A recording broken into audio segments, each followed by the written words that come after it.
Welcome to West 57th. Even if you've never been to Miami, you probably have an image of Miami police. The sexy, fast impressions from Miami Vice or the cocaine-corrupted departments covered on the news.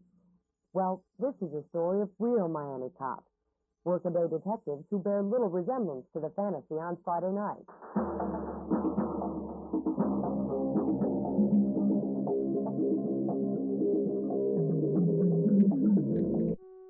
The music is Miami Vice. The pictures are real Miami. It's a place with much more character than the city in the show. It has the retired and the retiring. So many Latins it's been called America dubbed into Spanish. And as the cocaine capital of the country, it's awash in clean beaches and dirty money. What it doesn't have are any characters like the cops on Miami Vice.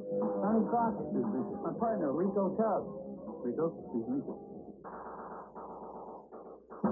Shooting their way through one of the most violent programs on television, Crockett and Tubbs pose in an elegant primetime pastel fantasy, fashioned by Giorgio Armani.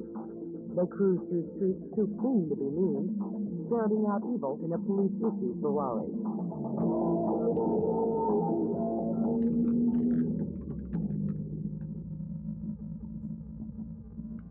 The driving force behind real Miami cops is much more down to earth. Detective Bruce Robertson's favorite designer is J.C. Penney. He calls his car Herbie. I've had Herbie as long as I've been a policeman, and it's a Volkswagen. And I have about 217,000 miles, and it gets me back and forth to work, and it's great transportation. When you see Don Johnson driving a Ferrari, and you're in Herbie? If he saw Herbie, he'd be jealous. Robertson's partner is Cuban-born George Morin. They're not vice, they're homicide. Robertson's a 17-year veteran, Morin 6. With overtime, they make $670 a week. Their whole homicide division spends less in a year than Miami Vice does in 2 episodes. Still, Morin doesn't miss a show. I want you to shoot them up in the high-speed chases, and in that aspect, I'm a viewer just like anybody else. Is it realistic? No, but it entertains me. Nobody came to get the body. No identification, no ID sections, no lab work. Just making sure that none of the witnesses that are there get away or leave, or that their names are taken, they're spoken to. That's just not the way it is. You mean to tell me you don't just shoot them in split? No, not hardly. We don't even shoot them.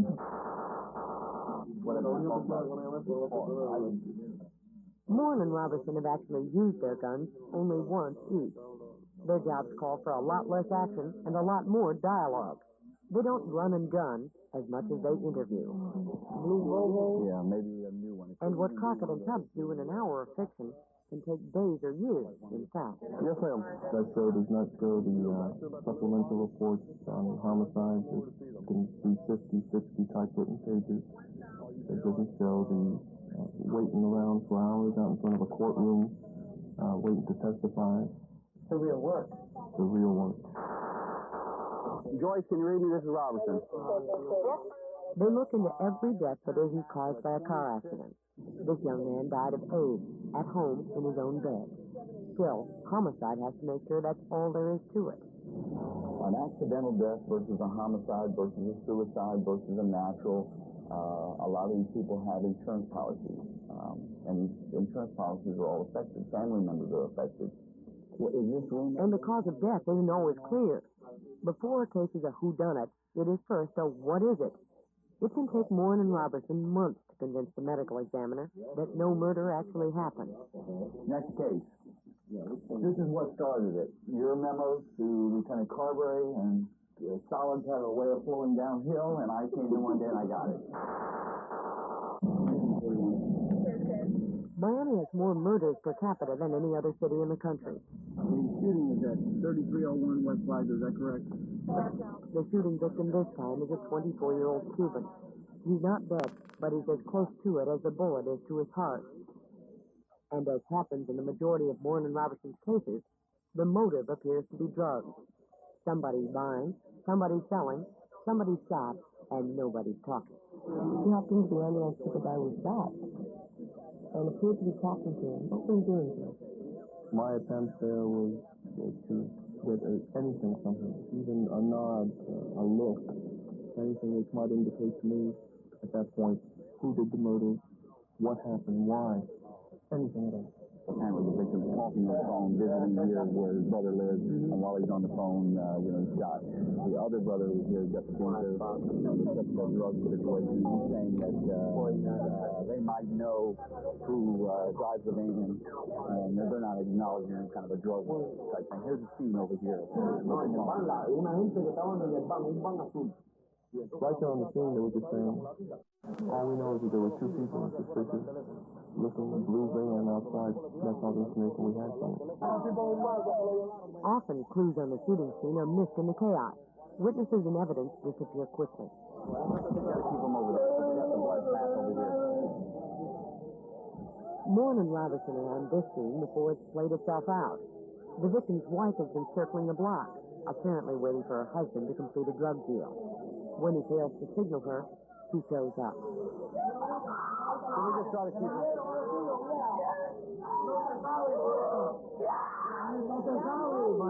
What Moore and Robertson didn't know then was that the victim's wife is a critical witness in the Miami police corruption scandal. She'd accused two other Miami policemen of trying to steal drugs from her. The department would later say that this shooting was not related to that scandal. I told them. So obviously he was here to do something. Yeah. All right, let's get the uniform cops and get things to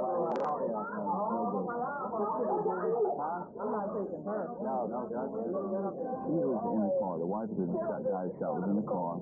She's driving around the block, got a beeper somewhere, and he's going to call her on the phone when to come back. Well, I don't know whether they're buying or they're selling, but whatever they're buying or selling could be in the trunk there. The only gun found on the scene is in the victim's car.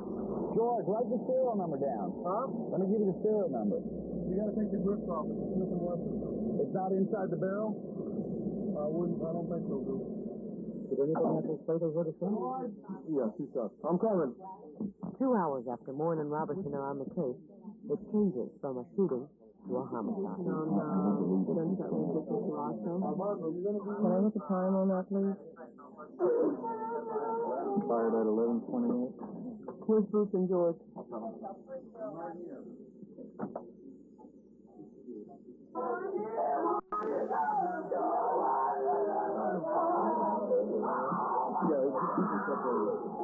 Whether it's because the family knows too much or too little, there's little help in solving the murder.